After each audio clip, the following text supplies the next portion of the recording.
Dear students, good morning to all of you.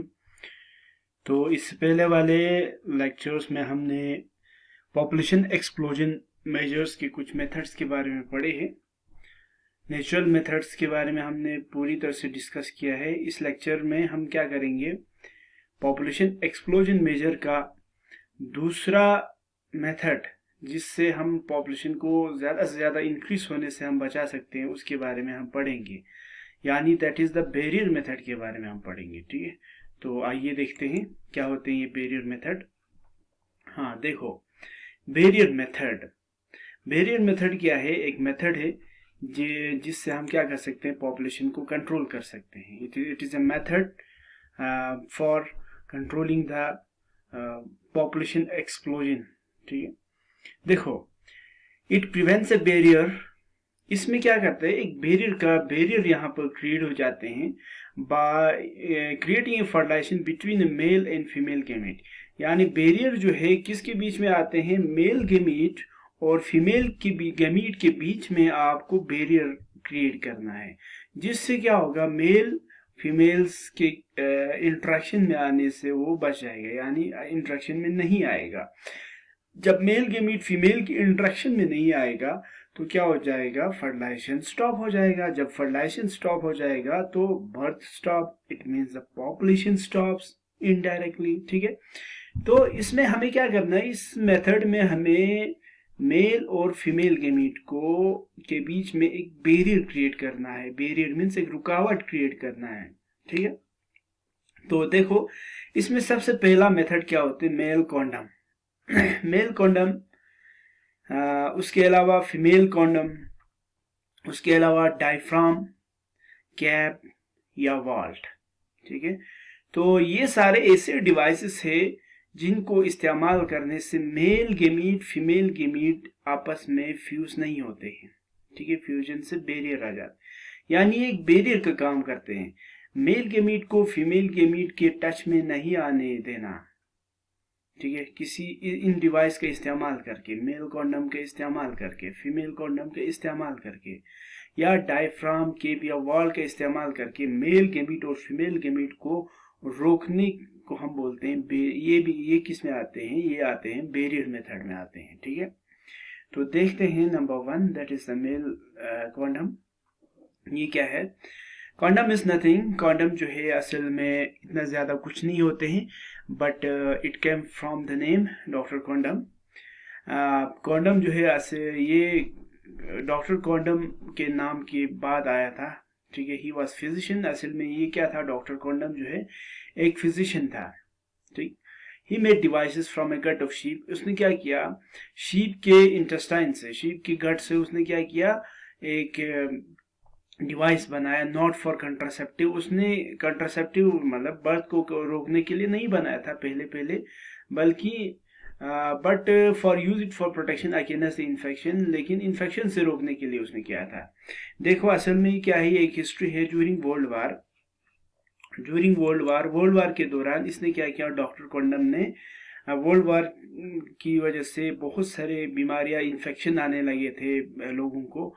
तो जैसे for example किसी finger पर अगर कुछ कट हो गया तो वहाँ पर बैक्टीरिया ग्रोथ होके यहाँ पर इन्फेक्शन होते थे। ठीक है, तो डॉक्टर कॉन्डम ने सोचा कि इन इन्फेक्शन से बचने के लिए हमें कुछ ना कुछ ऐसे डिवाइस का डेवलप करना बहुत इंपॉर्टेंट है। तो उसने क्या किया, शीप के जो गट होते हैं उसको लाया और उसको डिसइंफेक्ट करके क्या किया, उसको स्टेरिलाइज करके फिंगर लाइक, जैसे अगर फिंगर पर कट हो गया, फिंगर पर शीप के इंटेस्टाइन का इस तरह से वो बांधना शुरू किया। ठीक है, तो इसके बांधने से क्या हो गया, ये जो infected part of the body है, infected part of the finger है, वो इन्वायरमेंट के टच में नहीं आते। इन्वायरमेंट और इन्फेक्शन के बीच में एक बैरियर आ गया, गट, शीप का गट।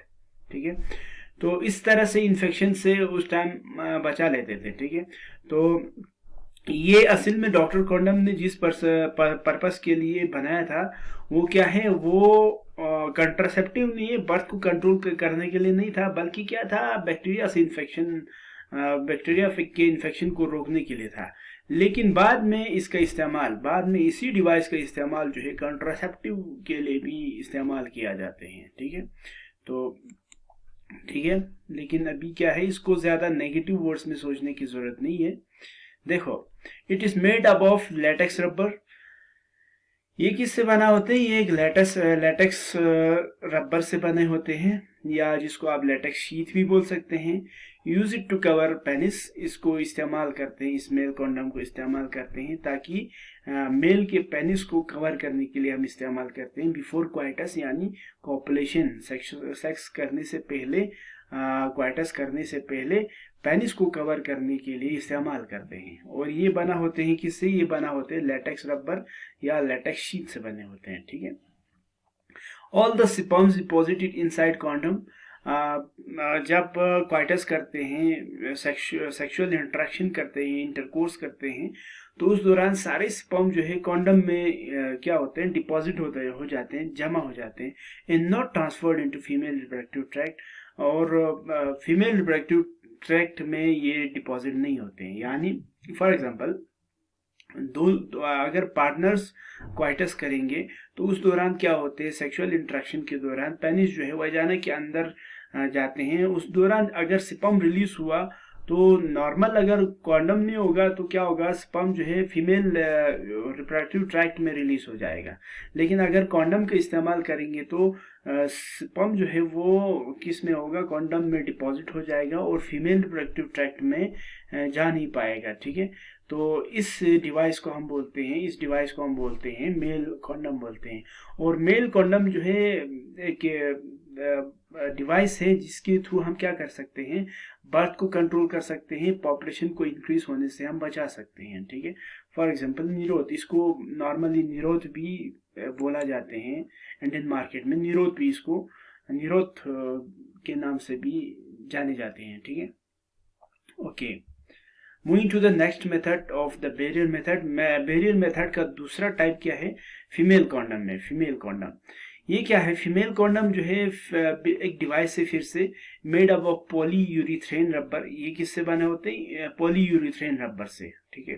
तो डिफरेंट है। मेल कॉन्डम को अगर देखेंगे तो लेटेक्स रबर से बने हैं, ये जो है फीमेल कॉन्डम जो है पॉलीयूरेथेन रबर से बने हैं, which is much durable than male condom. और इसको अगर देखेंगे, इसका ड्यूरेशन अगर देखेंगे, इसका अगर हम देखेंगे कि ये कितना देर तक अगर रहेंगे, तो मेल कॉन्डम के कंपैरिजन में ये जो है काफी ज्यादा देर तक रहते हैं, ठीक। It can be reusable. इसको हम क्या कर सकते हैं? फिर से इस्तेमाल कर सकते हैं। यानी एक बार इस्तेमाल किया मैं फीमेल कॉन्डम को, इसके बाद दूसरे सेकंड टाइम भी इस्तेमाल कर सकते हैं, रीयूज कर सकते हैं फीमेल कॉन्डम को, ठीक है। और ड्यूरेशन इसका ज्यादा होता है इस compare to the male condom, ठीक है। हाँ, अब देखो, additional benefit for protection from STDs and AIDS. इसका और एक फायदा ये है इन दोनों का, चाहे मेल कॉन्डम हो या फीमेल कॉन्डम हो, दोनों का एक फायदा ये है कि बहुत सारी बीमारियां जो सेक्सुअल ट्रांसमिटेड डिजीज होते हैं, या फॉर एग्जांपल एड्स होते हैं, एक्वायर्ड इम्यून डिफिशियंसी सिंड्रोम है, इनसे बचने के लिए बहुत ज्यादा इस्तेमाल होते हैं, ठीक है। यानी कहने का मतलब है, हर वो डिजीजेस जो सेक्सुअली ट्रांसमिटेड होते हैं, तो उनसे अगर बचना होगा तो आप एक पार्टनर क्या कर सकते हैं? मेल कॉन्डम या फीमेल कॉन्डम का इस्तेमाल कर सकते हैं। अगर ऐसा किया तो सेक्सुअल ट्रांसमिटेड डिजीज से बच जाएगा, ठीक है। सेक्सुअल ट्रांसमिटेड डिजीज क्या होते हैं? वो बीमारियां जो सेक्सुअल इंटरकोर्स की वजह से फैल जाते हैं, तो उनको हम सेक्सुअली ट्रांसमिटेड डिजीज बोलते हैं। फॉर एग्जांपल, इसमें एड्स आते हैं। एड्स क्या है? एक बीमारी है, एक्वायर्ड इम्यून डिफिशियंसी सिंड्रोम। इसके अलावा हेपेटाइटिस बी, ठीक है। उसके अलावा बहुत सारे ऐसे डिजीज है जो सेक्सुअली ट्रांसमिटेड होते हैं। तो इनसे अगर प्रोटेक्शन करना है, प्रोटेक्शन करने के लिए फीमेल कॉन्डम या मेल कॉन्डम का इस्तेमाल कर सकते हैं। तो इससे क्या हो जाएगा? काफी हद तक ये बच जाएगा, ठीक। तो नंबर नेक्स्ट है diaphragm cervical cap in world. इसके बारे में हम नेक्स्ट लेक्चर में अच्छे से पढ़ेंगे, लेकिन नेक्स्ट लेक्चर में पढ़ने से पहले अभी तक हमने देखा कि बैरियर मेथड का एक मेथड क्या है? मेल कॉन्डम का इस्तेमाल करना या फीमेल कॉन्डम का इस्तेमाल करना, जिसमें क्या होते हैं, इन दोनों मेथड को इस्तेमाल करने से एक पर्सन जो है अपने बर्थ को कंट्रोल कर सकते हैं। उसके अलावा क्या कर सकते हैं, पॉपुलेशन को ज़्यादा से ज़्यादा इंक्रीज होने से वो इसको मेजर कर सकते हैं, इसको कंट्रोल कर सकते हैं, थोड़ा कम कर सकते हैं। ठीक है, तो thank you so much for listening, thank you so much.